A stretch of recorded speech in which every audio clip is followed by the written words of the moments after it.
Okay, let's unpack this. Welcome to the Deep Dive. We're diving into Ramla Shipping's recent Q1 results and their strategy. They're structured a bit differently, right? More like an investment vehicle, focused on shipping projects with hopefully high returns. Yeah, that's a good way to put it. An investment company seeking out those specific opportunities. And it's really important context that Q1 was actually their very first quarter as a publicly listed company. Ah, okay. Yeah, so that transition definitely brought some, specific factors into play that you can see influencing these results.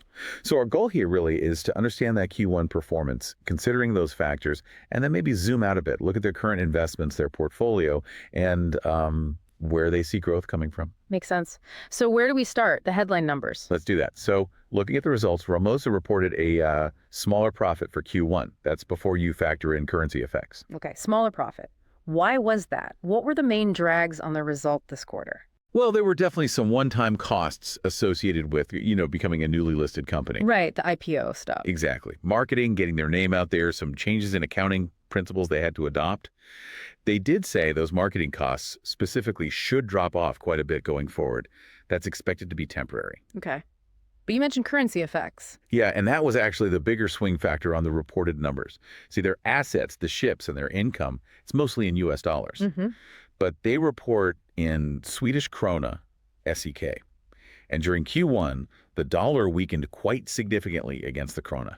Went from like 11 SEK down towards 9.50. Ouch. So that created a negative hit when they translated it back? Precisely. So after accounting for those currency effects in the official report, the result actually turned negative. Okay, that sounds odd on the surface, but does that FX loss actually, hurt the underlying business? Does it affect their operations? And that's the crucial point management made. They view this FX impact primarily as a reporting issue, kind of an accounting thing. Well, think about it. They expect to get paid in USD when they sell a ship or from charters. And they'll likely use those same USD to buy new ships. Ah, okay. Dollar in, dollar out. Pretty much. So unless they were forced to convert those USD assets back into SEK right now, that reported loss doesn't really hit their cash flow or the actual performance of the ships. It's more a snapshot based on the exchange rate at that specific moment, the end of the quarter. Got it. That clears it up.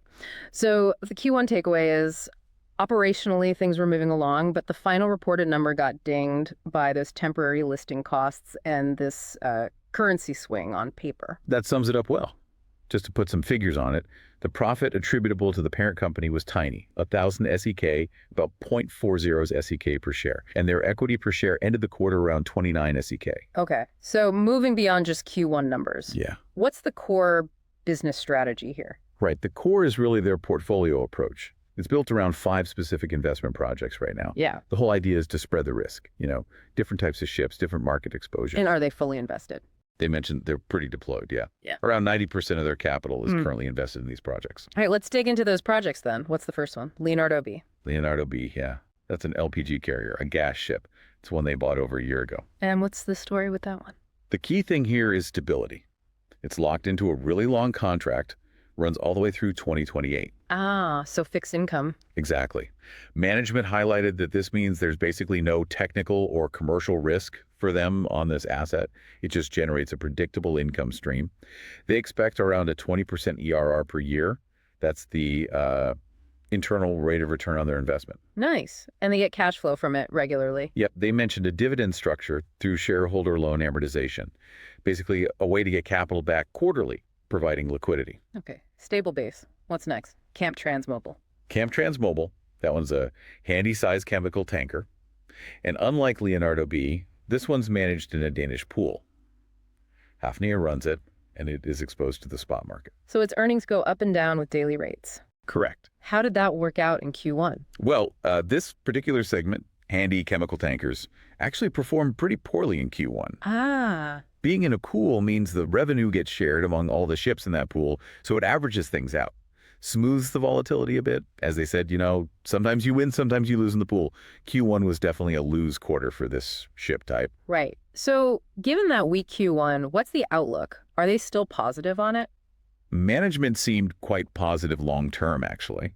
They emphasized it's a bit of a niche ship, and there aren't many new ones being built, which should support its value over time.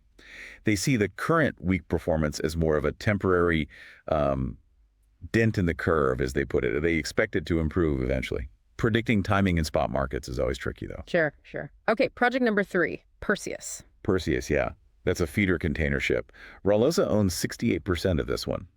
It's currently on a 1-year time charter, so that provides another bit of secure income for now. Okay, now this is where it got really interesting on the call, right? With Perseus, there's some kind of option. Yes, exactly. This is a significant point.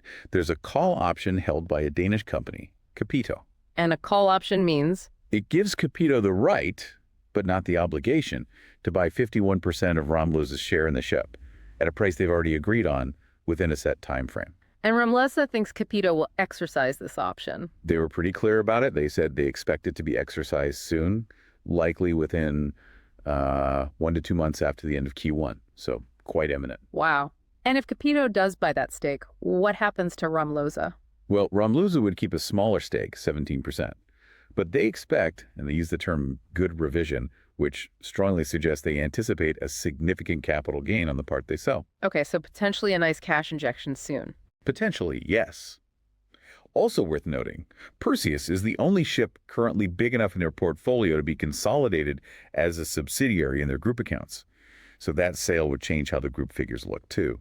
Oh, and they did get a 1.8 million SEK dividend from Perseus in Q1, again using that shareholder loan structure. Got it. Okay, 4th project. Hansa Africa. Another container ship bought around the end of last year, 2024. It just came out of dry dock in April after some modifications. And its employment. Similar type to Perseus, a smaller feeder. This one's secured on a 2-year time charter with Mayersk, a big player. So what's the general market like for these smaller container feeders, Perseus and Hansa Africa? Yeah, management touched on that. They said, well, the big global routes, Asia, US, are seeing disruption from geopolitics. Right, Red Sea issues and all that. Yeah. Exactly. But demand for these smaller ships on regional routes, like around the European coast, is actually strong. Possibly even stronger than last year, they suggested. Yeah, so they seem pretty optimistic about renewing Perseus's charter at similar levels when it expires this summer. And the Hansa Africa charter with Mayersk gives them solid income visibility for 2 years. Okay. And the last project, Dorado Drilling. Dorado Drilling. This is their smallest investment part. It involves 3 drill ships. Mm-hmm. One is working, chartered to Petrobras, drilling down in Brazil. And the other 2? They're new builds just delivered in 2024, but they're currently unemployed, sitting in a shipyard in South Korea. Why aren't they working yet? What's the challenge there? Basically, oil prices. They're relatively low right now, which means oil companies aren't rushing into lots of new exploration projects, and that's what these ships are for. So potential, but needs the market to turn. Exactly. Management highlighted the upside. When these ships do get contracts, the returns can be very high, but it's dependent on that market picking up. Smallest investment part, but high potential when it clicks. Okay, that gives us a good picture of the assets. Now, you mentioned earlier that comparing the group financials can be tricky. Yeah, a bit, especially if you're looking quarter over quarter or year over year right now. Why is that? It's mainly because the group structure itself has changed. They sold a ship that was a subsidiary back in February 2024. And currently, the only investment large enough to be treated as a subsidiary in their consolidated accounts is Perseus, which they only bought in September 2024. So Perseus is in, the others aren't directly in the top line. Right. The other 4 investments are smaller stakes, reported as associated companies. So their individual revenues and costs don't flow directly into Ramla's main profit and loss statement.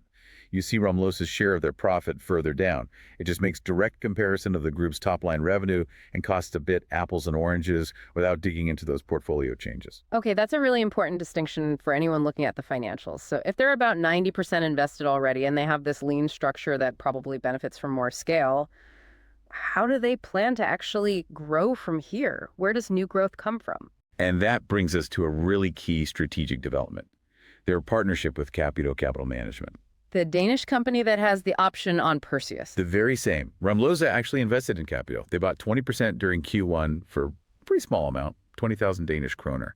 Then, right after Q1 ended, April 1st, they bought another 20% for 300,000 Danish kroner. So now Ramla owns 40% of Capito. Exactly, 40% total. Okay, so let's unpack that. What does Capito actually do, and what's Ramla's role in this partnership? Right. Capito is a private company in Copenhagen.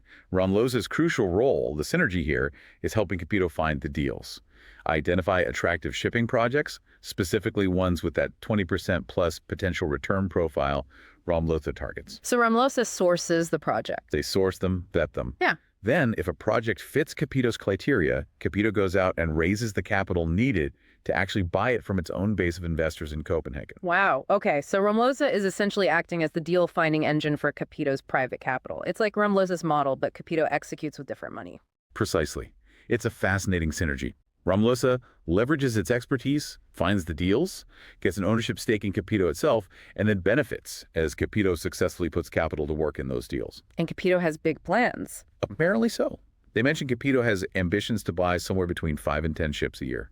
So high expectations there. And relies heavily on Ramla finding those deals. Absolutely. Yeah. They also mentioned setting up a new entity, RS Management, which is 100% owned by Ramla.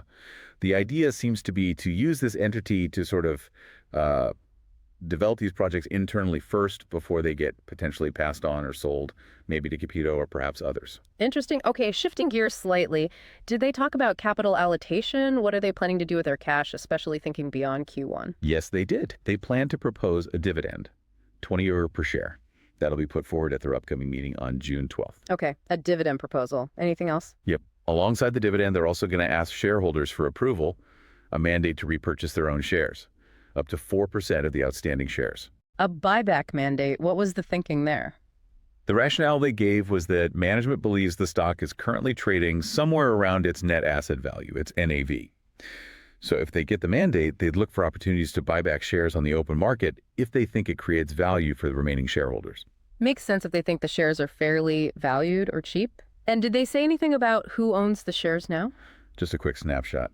Around 7,800 shareholders in total. And importantly, no single dominant owner holding more than 5%.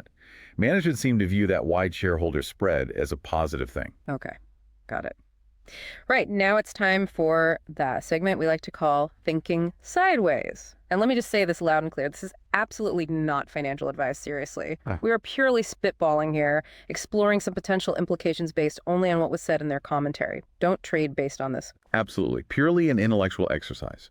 So based only on management's specific comments and their sort of concrete events they themselves highlighted, here's an outrageous but maybe plausible angle one might ponder. Okay. Yeah. Management stated clearly they think the stock is trading around NAV, point 1. Point 2, they're proposing concrete shareholder-friendly actions, the dividend, the buyback mandate, decision day, June 12th. Point 3, and this is crucial, they gave a timeline, saying they explicitly expect that Perseus call option to be exercised within 1 to 2 months, and they expect a good revision from it, read. Likely a significant capital gain hitting the books relatively soon. Okay, so the outrageous part is, what if the market hasn't fully priced in these specific near-term things that management seems pretty confident about, especially that Perseus gain? That's the angle.